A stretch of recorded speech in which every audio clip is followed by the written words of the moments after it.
What's going on, everybody? Welcome back to another late night in the Brew Lab. It's me, Lone Fox, your brewmaster in chief. And tonight, in the Brew Lab, I'm coming at you with day 2 of Lost Caverns of Ixalan spoiler talk. And wow, just wow. It keeps getting crazier. As you can see from yesterday, we'd arrived at the Sinus Ben Thesaur. So these two first cards we don't have to touch upon again. Upon rereading this translated properly on various social medias, the card is actually a lot better than I initially thought. It's not just any kind of like gain and drain triggers, but like just any life lost, and it doubles it. So like this thing's actually probably quite broken. Maybe in some like mono black aggro shell. I can't wait to try it. It'll be interesting to see if it like it reduces the numbers of Shieldreds you want to be running, because you'd rather have this instead on your black based deck. Also, people have been talking about Devotion because of the 3 black pips and whatnot. Interesting. But anyway, let's get on to the new stuff. There's lots of it. There's a few cards in different languages, but I kind of can speak a lot of them, and then if there's anything in Japanese, then we can jump into some tabs to have a look. Of course, I've moved myself to the side over here as yesterday so that we can read the cards properly. And first up, we are going to be having a look at an enchantment called I think it's Paleontology or Spelunking. Sorry, Spelunking. So it's a 3 mana enchantment, 2 and a green. And then when it enters the battlefield, you can pick a card. Then you can put it onto the battlefield, a land from your hand. If you put a cave onto the battlefield in this way, you gain 4 life. Lands that you control enter the battlefield untapped. Interesting. It'll be interesting to see this cave thing eventually, if it's actually semi-viable as even like a bit of a sub-theme in your constructed, standard deck. But as far as draft, I think it's going to end up being relevant. Probably mostly be relegated to that. Next up, Coatl Shackle. Jackal, sorry. Coatl Jackal. It's a raccoon. And when it so it's got Descent 4. When it enters the battlefield, if there are 4 or more permanents in your graveyard, pick a card. Return a card from your graveyard, a target card from your graveyard to your hand. You get a 3/2. Meh. Not terrible. Again, for draft, that's pretty good actually. But this next card over here has myself and the internet at large in a bit of an uproar. Deeproot Pilgrimage is a 2 mana enchantment for this upcoming Merfolk tribal deck. And we've already been getting some pretty good Merfolks leading up to this, as well as the Merfolk Lord that I mentioned in yesterday's episode of Spoiler Talk. I think it's finally going to be pretty amazing when you throw this in as well. I don't know how many copies you're going to want to be running, but whenever a non-token Merfolk you control becomes tapped, you get a 1/1 blue Merfolk with hexproof. Pretty ridiculous, I think. Considering Merfolk is a good deck in other formats, I believe it's modern. I'm not super sure if it's really that strong in Explorer or in Pioneer, but I think it's in modern. But there's a good Merfolk deck, and people are already talking about how this is also going to slot into that and whatnot. So I think this will be a pretty good card if you play paper as well. Next up, we've got Bridge of Unstable Glyphs. This one's in French, so my French is obviously not as good as my Italian, but I'm fluent in French, so let's see if I can translate this one. Also, it's really small, the text, but it says, when it enters the battlefield, if you've cast it, for each player, pick a creature with power inferior or equal to 2 that each player controls. and then destroy all the other creatures except the chosen one.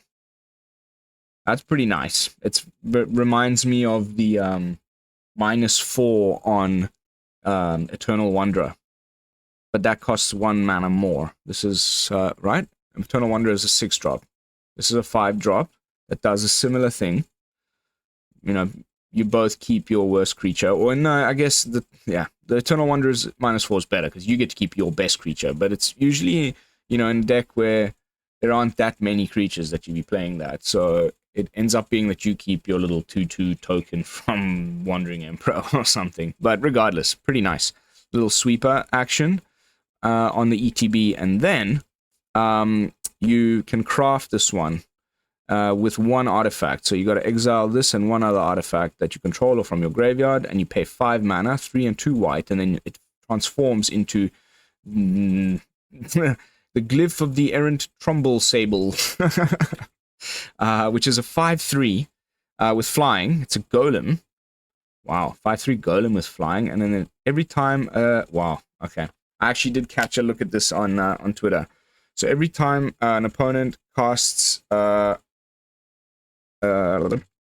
sorcery during your turn, or not, any spell during his turn, he can't attack you or your planeswalkers on that turn.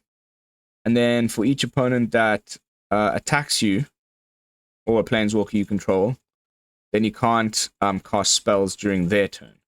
So interesting. Very interesting. There's a card that people brought up on Twitter that is similar to this. Very interesting sort of weird tax type deck that you could put this in. You know, what they call like prison decks or lockout decks. You can just like make it really complicated for the opponent to either, you know, he has to decide whether he wants to attack you or cast spells, and he can't do both. And then if you like stack that up with other types of effects, like it's a bad one, but you know, Mirel from the soldier deck, the 4-drop, that's, you know, prevents them from casting during your turn. And then you could have, you know, Talias, Anointed Peacekeepers, Invasion of Gobakan. There's the 1 mana curse. You know, there's quite a bit of this stuff starting to build up again in Standard now with this deep card pool. This could be really, really annoying. So yeah, looking forward to trying this in like a mono white mid-rangey type deck ASAP. Next up, we've got Aklazots.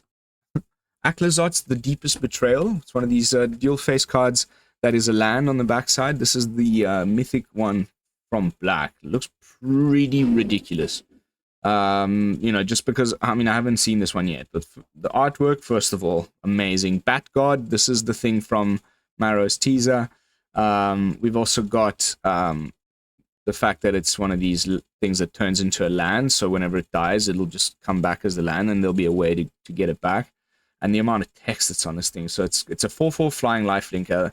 That's a little bit below rate, I guess, but yeah, look, not good keywords. And then whenever it attacks, each opponent discards a card.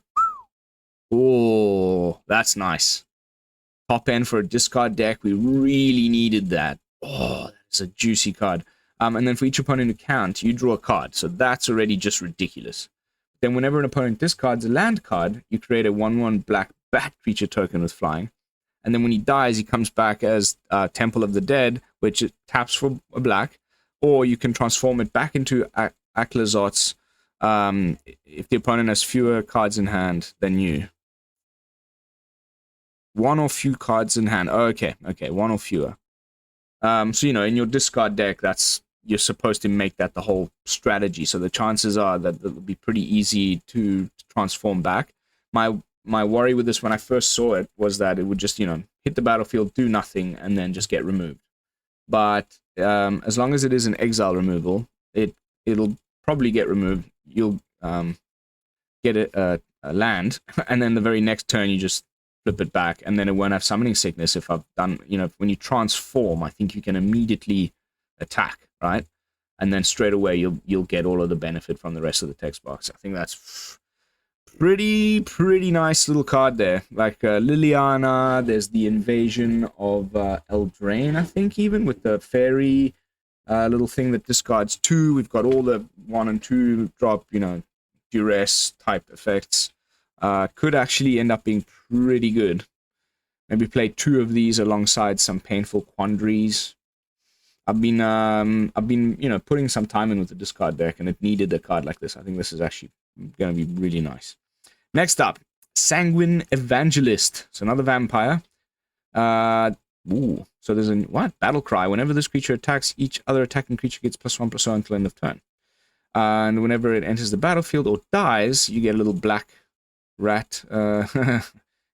These are just better, man. Bad creature tokens with flying. That's so nice. And you know, we're going to be needing fodder. You know, and I can see that there's quite a few of these vampire cards so far that make these little batties. And we're going to be needing that to sack things to Bartolome and to, you know, get triggers off of our veto. So, nice to see. Not a very, very good one, but also not terrible. This Battle Cry, I mean, I can see why it's rare. It's just a little bit easy to deal with. Like, this can get cut down. But I guess, you know, you immediately, in that case, you would get 2 bats out of the deal right away when it enters the battlefield or dies. So, boom, enters the battlefield. The opponent's like, oh, goodness, a 2/1 that gives a little anthem when you attack. Better deal with that right away. You know, cut down, fine. I've just gotten 2 flyers out of the deal that I can attack with first and then sack. So many opportunities. I'm really already like, the vampire deck's going to be so fun, and the fact that it's looking like it's Orzhov just makes me so happy. Next up, we've got, I think this is Spanish. Yeah, it's not Portuguese. Yeah, this is Spanish.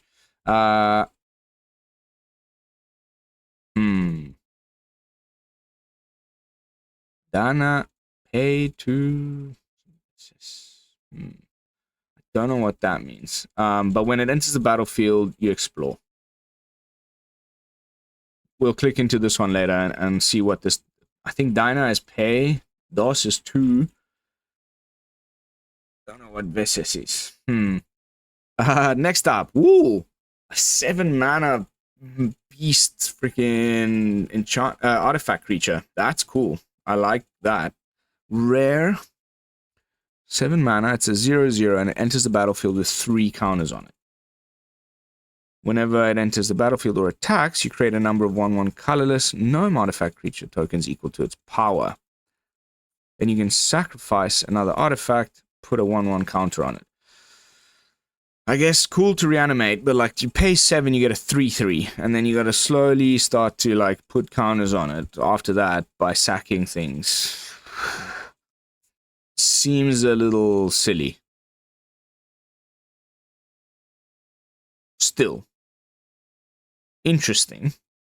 Gives me ideas. Makes how many things? Whenever it attacks, create a number of equal to its power. So potentially the very next turn, you could just swing. And then every time you would like, you know, just pay 2 and sack one of them. It's not a tap thing, so you can, you know, pay. You can use Power Stones to pay for this, and it will go into the Power Stone deck.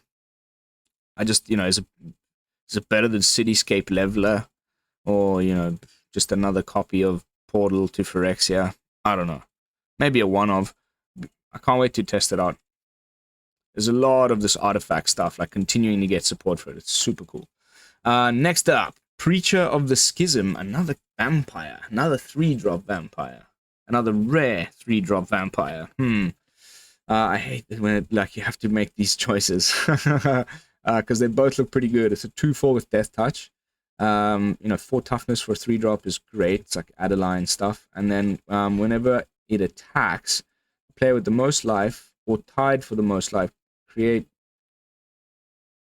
Okay, you know, that they have to write that in there for Commander and, you know, multiplayer formats. Or tied for the most life, create a 1/1 white vampire creature token with lifelink. Doesn't have flying.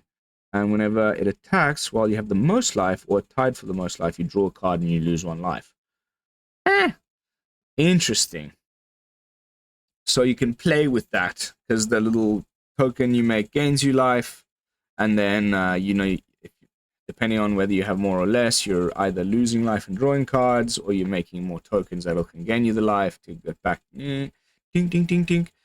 That's really nice. I like that. I like that. I like that a lot. I still can't see the bigger picture. We're going to need to see more vampires and how it all synergizes. But in terms of card design, that's fantastic little card. Really fun things to do. Next up, ooh, this one's also been on Twitter a lot. So another legendary. So probably going to end up just being more for Commander. It's a 4-mana 3/4 with Ward 2. That's honestly not terrible. And then whenever it attacks, for each creature you control with power greater than that creature's base power, you put a number of +1/+1 counters on that creature equal to the difference. Huh? Okay, let me read. For each creature with power greater.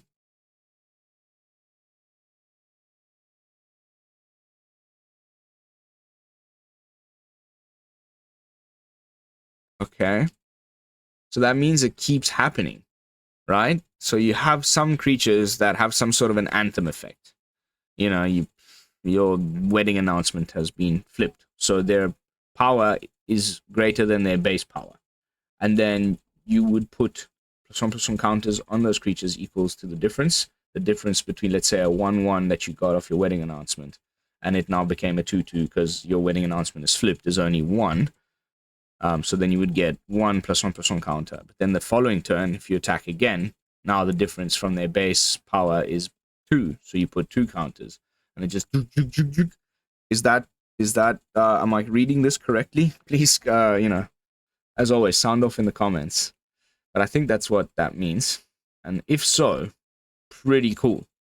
Like, even just one attack with this in the deck that's built for it, in some sort of, like, token deck, would be pretty devastating. And the Ward 2 means it can probably survive until that point. If you, you built your deck correctly, maybe you have some save spell that you hold up the next turn, and then bam, bam. All right. Probably just going to be some jank. Next up, we got... Each set has at least one little doggo. This guy's the Mischievous Pup. He's a 3-mana 3/1 with flash, and when it enters the battlefield, you can return up to one other target permanent you control to its owner's hand. Nice. Yeah, no, flash this in, block, bounce back. I don't know. There's things you can do with this. Lots of things you can do with this.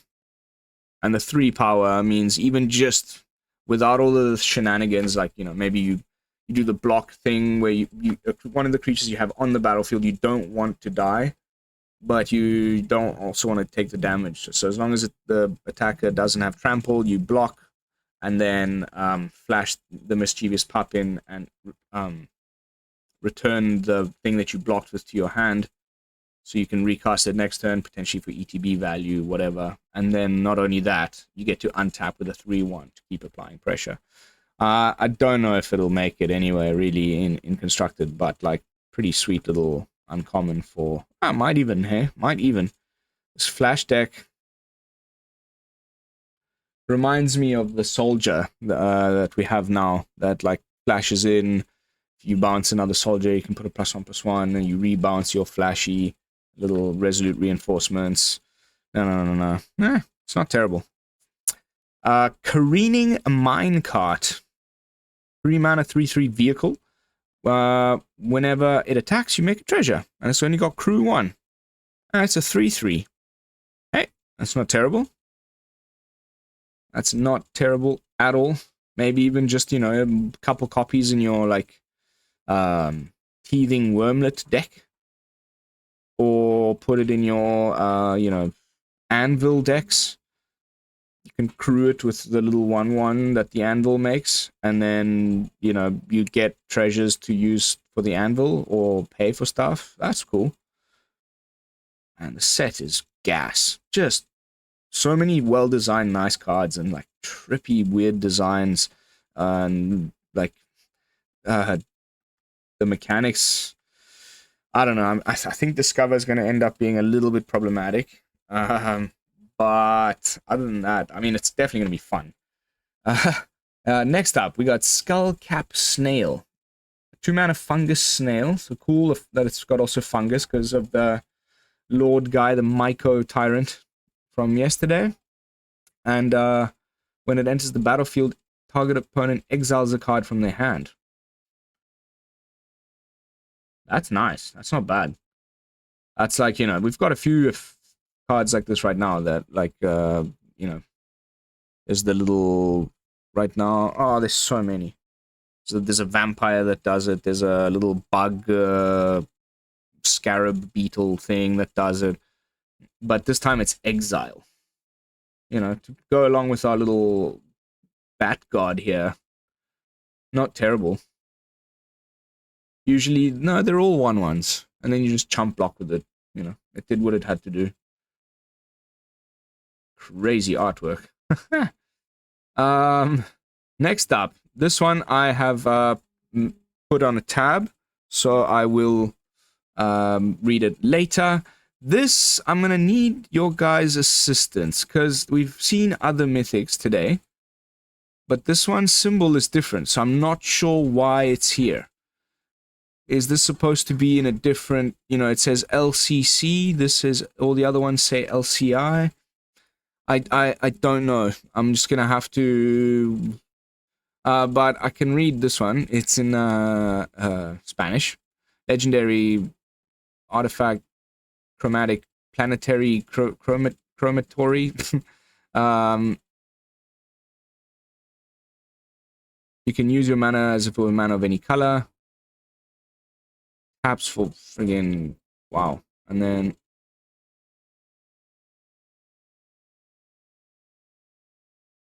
draw a card, wow, of each.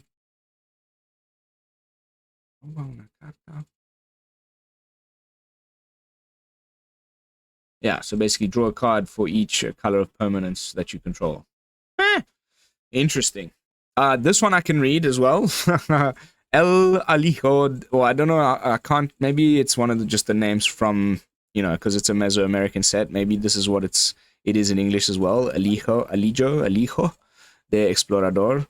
But I think it's got to do with this, Alijo might just be the name for a little like coffer or a treasure chest. So we'll see in the translation, but I know what it does. So it's a 2-mana artifact. I think it's probably just going to overlap too badly with the Ozolith card that we have right now. I just put it in the Gruul artifacts deck a few days back. But it enters the battlefield with 2 +1/+1 counters on it. And then whenever a creature you control with a +1/+1 counter on it dies, put a +1/+1 counter on to this artifact, and then you can tap it to move a +1/+1 counter from it onto a target creature. And you can only do that at sorcery speed. So it's kind of like the old Ozolith, but it's like not as good. But I guess it's a nice little way to like save some of the +1/+1 counters from your creatures that die, you know, if it's in a specifically +1/+1 counter deck. But I think there's just better things. I don't know. Maybe it'll trigger all of your artifact synergies, and like that artifact deck has you know, most of the creatures in it get counters when you either cast or have an artifact ETB. The opponent gets rid of them. At least you get to keep some of those counters, and you don't have to pay for the tap ability, which isn't terrible. And, you know, alongside the Ozolith, just by doing this movement of putting a +1/+1 from it to one of your creatures would be double counters, because the Ozolith, and this would get double counters every time one of your creatures dies. Yeah, maybe, but that 2-drop slot's packed. You've already got the Elvish Archivist, you've already got the Patchwork Automaton. You need to have some, I don't know, removal, like your Glass Casket and whatnot. Here's another 2-mana artifact. But let's see. I like this type of janky stuff. Next up, we got Matzlantil, the Great Door, a 3-mana legendary artifact that is going to be transforming into the core. So this appears to be the rare, land transformee. Oh no, here's another one. Oh no, this is the black one. Okay, so yeah, this is the one for colorless. This one looks pretty good. So you can tap it to draw a card, then discard a card, and you can pay 4 to transform it. And it's kind of like this descend stuff, so it'll count how many permanents are in your 4 or more permanent types. So not so easy to do. And then it transforms into the core, which has Fathomless Descent. And then you tap it and add X mana of any one color, where X is the number of permanent cards in your graveyard. Yeah, that's obviously very, very powerful. Just also quite weird build around. You're going to be drawing, discarding, putting stuff in your graveyard that's like all the different types, so that then you can actually do the transformation, and then once you do, you continue to... I don't know, then it'll just, yeah, then it just goes into Fathomless Descent, and it doesn't count the types anymore, but just the number of permanents. And you can, use that crazy amount of mana for whatever thing you want to do. Interesting. Reanimated deck, draw, discard is nice always. It's vying for position with other, like, crazy, rare, legendary artifacts. We've got the Celestus. We've still got the tribute to the world. No, the Realm Breaker one now that mills and steals lands from the opponent. I don't know. I can't see where it goes yet, but it's an interesting design with an obviously very powerful effect there. We just need to see what we're then going to do with all that mana, and having to jump through all those hoops to do so. There's probably just better ways to ramp into a big amount of mana than all of this convoluted nonsense. So you gotta have to make a deck that also benefits from drawing and discarding, and we've got all this descend stuff in even that guy yesterday, that super weird descend 8 one, was a Uchbenbach, the great mistake. You're discarding it, then you can return it, and you can do it if it's got 8 permanents. Maybe.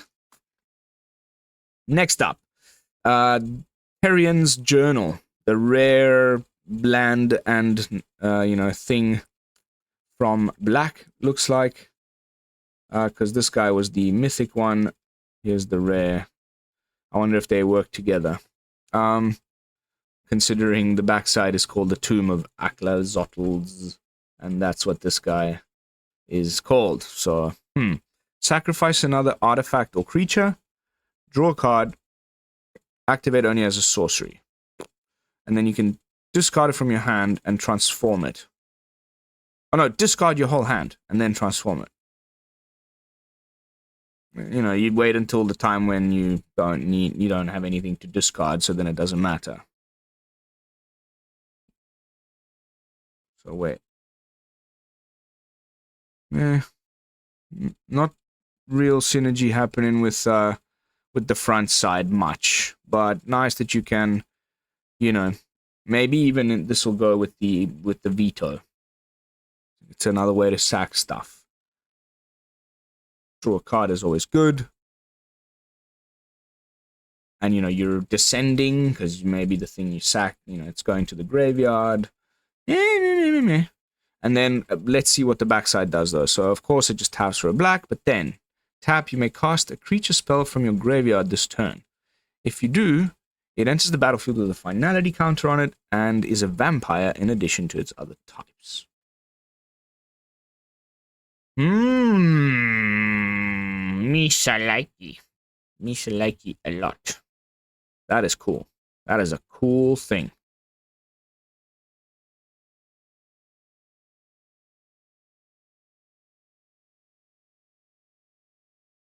Okay. Now I can see. So you don't have to do that so late in the game when you don't care, you want to discard your hand. Because then later, potentially even the very next turn, you not only have added mana, Except you can't tap, you know, because you have to tap this to do the thing. So you can't use the mana it generates, but still. You know, on curve, you play this on 2. On 3, you do the thing. On 4, you play your 4-drop from the graveyard. Instead of playing it from your hand. And it's got a finality on it now, which is worse than if it didn't. But it gets the additional thing of being a vampire, so that might matter. We'll see. We'll have to see. We'll have to see. Interesting. Next up. This one is in German, so I had to have it open on a different tab. We'll have a look at this in a second. And then there's a cool rare green card, which is like a 3-mana 6/6. Like, I'm really intrigued. I haven't looked at this one's translation yet either. This was cute. I think this was in the Marrow's teaser, the dinosaur gnome. Nice that it's an artifact creature. It's just maybe a little too expensive, but the ETB is nice, considering this could be a top end in the, like, I just played right now a mono-red artifacts deck, or a Gruul artifacts deck, and now your automaton, you know, the opponent's got chump blockers, and you haven't got the thing that either gives it trample or some other sort of evasion. This could be another layer in that deck. Like in the Gruul one, you've got the green skull bomb to give your guy trample, or you can do the thing with you know, Agatha's Soul Cauldron and the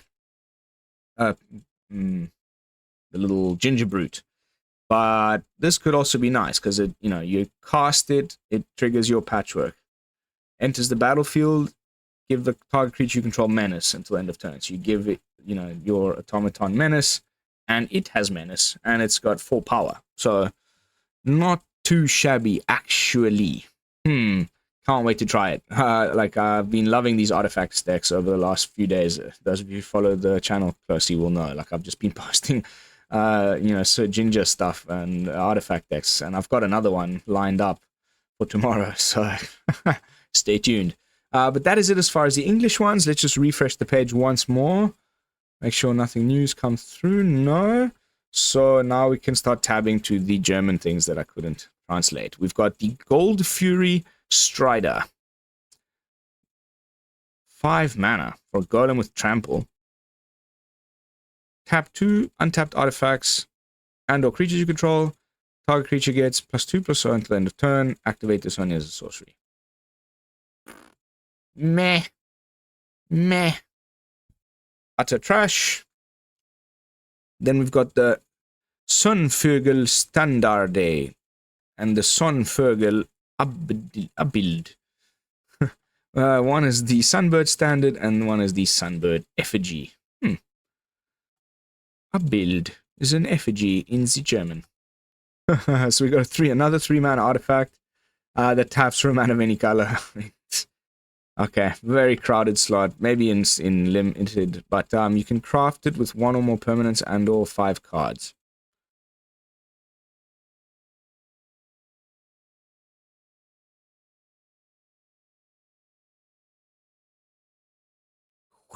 Okay. And then what? I can't tell if it has to be 5 things that you have to deal with, but permanents and all cards. This is obviously badly translated. And then you get a artifact creature, bird construct with flying, vigilance, and haste. Power and toughness are each equal to the colors amongst card exiled to craft. And then you can tap it to add a mana of each color among cards exiled to craft 2. And the fact that it has haste. Interesting. Really cool card. Wow, man, this set is just bonkers. Like, it's really fun design. I just don't see it being particularly good. Really complex build around and convoluted, you know, play it and doing it, man, craft, and there's all these things. But now I can see why it is 5 cards. So you play it in your 5-color deck, some weird, I don't know, 5-color deck, and then you get back this thing that like is a 5/5 flying haster with vigilance, and you can not only attack, but then you can also tap and add another 5 mana. Like, cool. Cool design. And finally, the Belligerent Hammer Skull. 3 mana for a 6/6.